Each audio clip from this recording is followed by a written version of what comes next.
Hello world! I'm your host Bunny, and this is Awesomenauts. We are playing Skølldir, of course, and he's an interesting character, but the names of these things are horrible, like Stolen Couch, Homeless Gnome, and yeah. Regardless, as you might have noticed, I have been gone for 2 weeks. This because I moved into a house with my wife, and this house had a terrible internet connection, and now they've come over with a big drill and made a hole in my wall and given me a proper 25 megabit connection, so I feel a little better at least. And that's why we're starting with new videos, and there's gonna be a lot of videos this week just because of that. So, we have free health, piggy bank, solar tree, and the fist stun.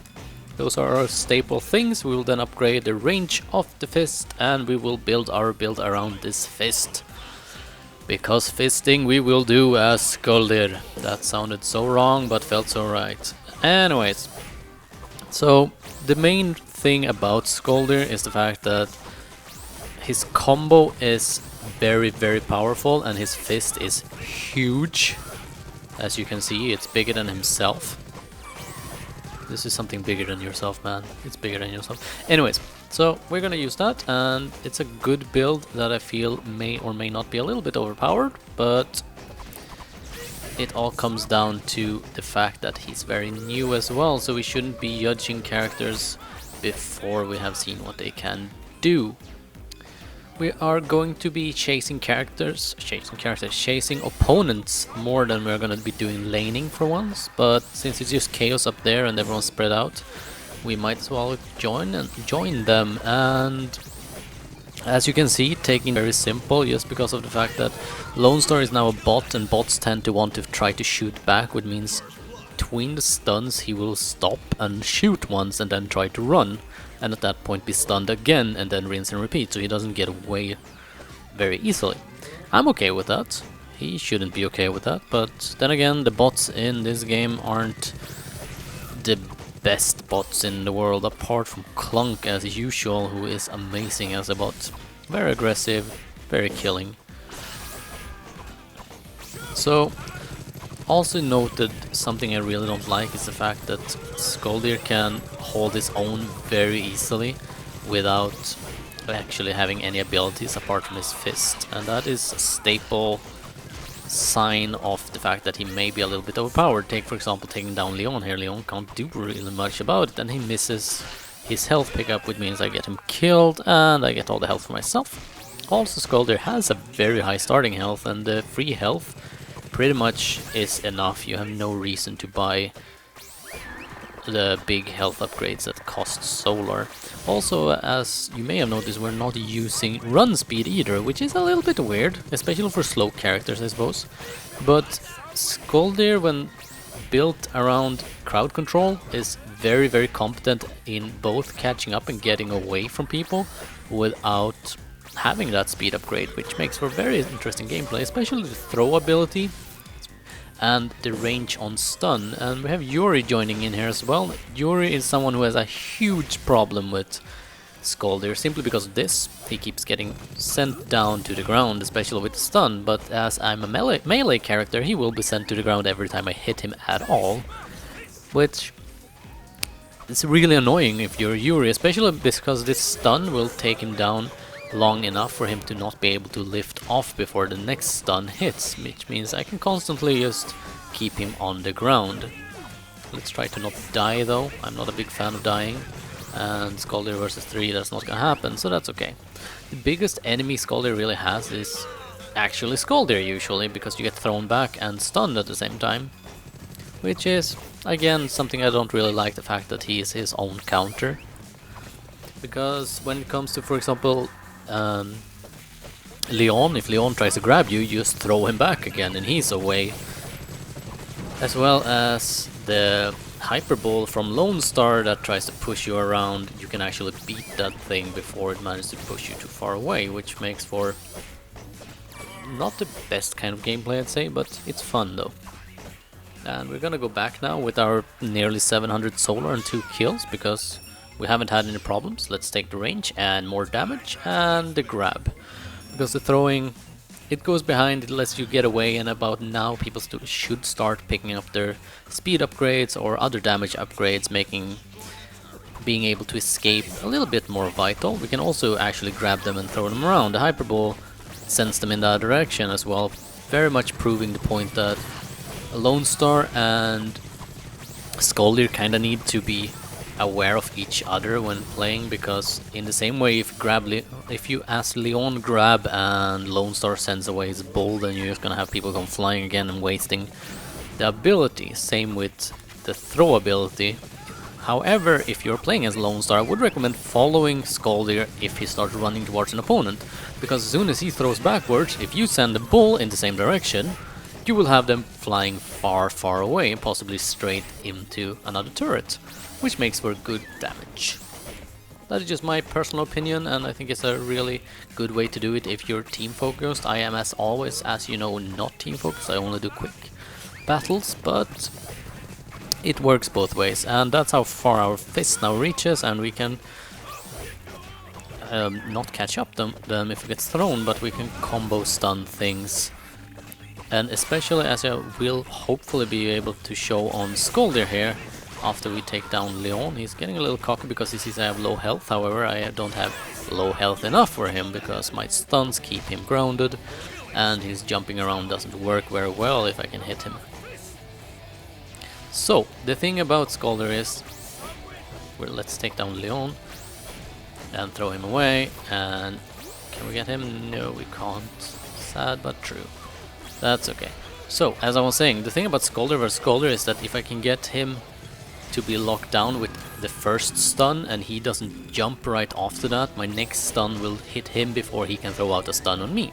So you can constantly stun another Skølldir if you get the first one off, and I think that's a very vital thing to keep in mind when it comes to playing him, because a lot of people play Skølldir right now because he's a new character, and if you can counter him with the character, then you're in a really good position. There we go, more damage for our fist, and we also put damage on our throw ability, because these are the staple abilities we use, and if we can do a little bit extra damage together with our fist, we're in a really good position.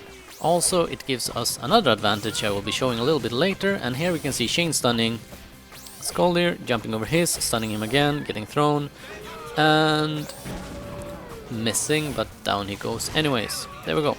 So the thing about the throw ability, putting damage on it, means that you can throw bots right behind you when you're running without jumping over them. You can just throw them behind you, and they will now have lost enough damage to be killed by your bot lane, which means that you can constantly ensure that you kill the bots in the lane without having to bother with actually trying to kill them, if that makes sense.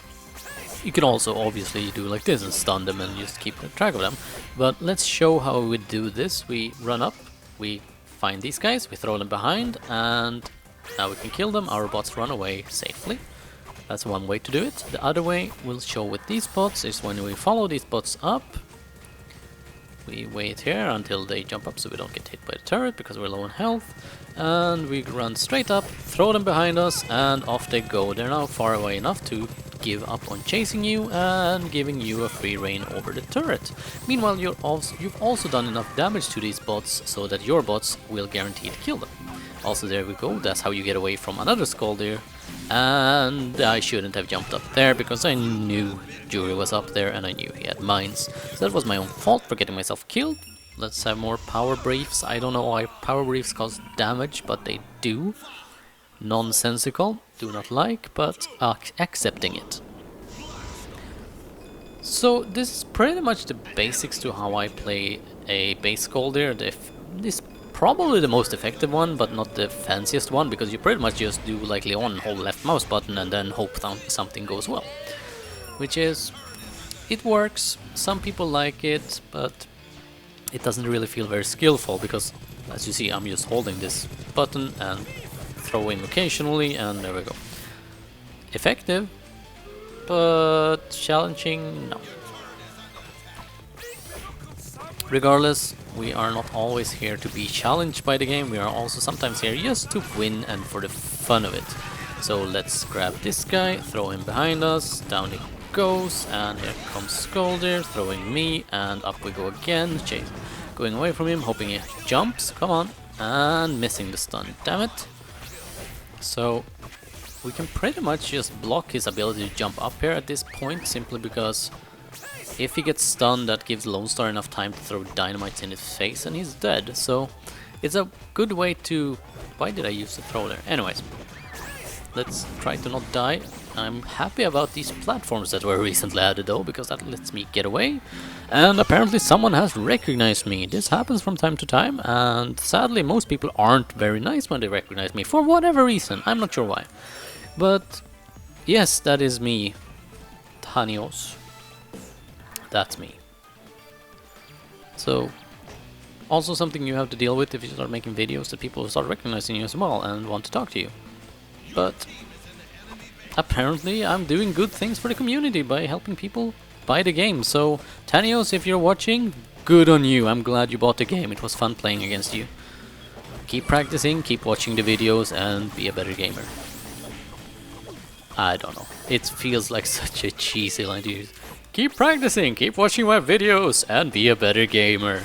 Let's not say that again. And apparently I managed to throw him in front of me. And where is he? I can see where he went with the leaves. And can we chase him down?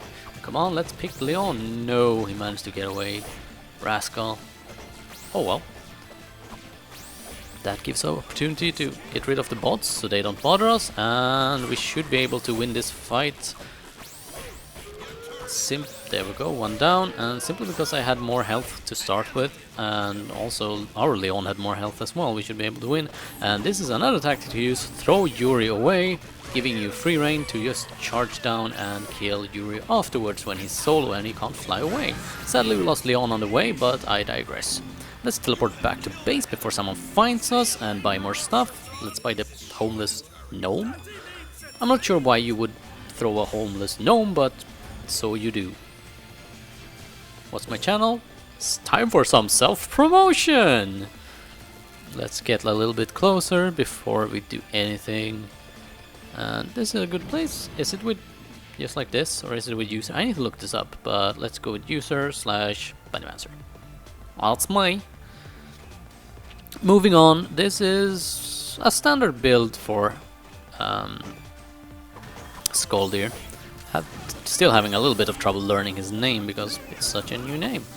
But the stun is probably the most newbie friendly and effective ability I've seen in any character really, because it makes everything so easy. It's big enough for you to not have to aim too much, and it requires your opponent to have more skill than you in the fact that they need to jump over that thing before they can attack you. And I don't know. It feels a little bit weird to have something that requires the opponent to have skill enough. But there's the GG at least, and Skølldir everyone. Good character, all around, newbie friendly, and I have been your host, you have been the audience. Toodles!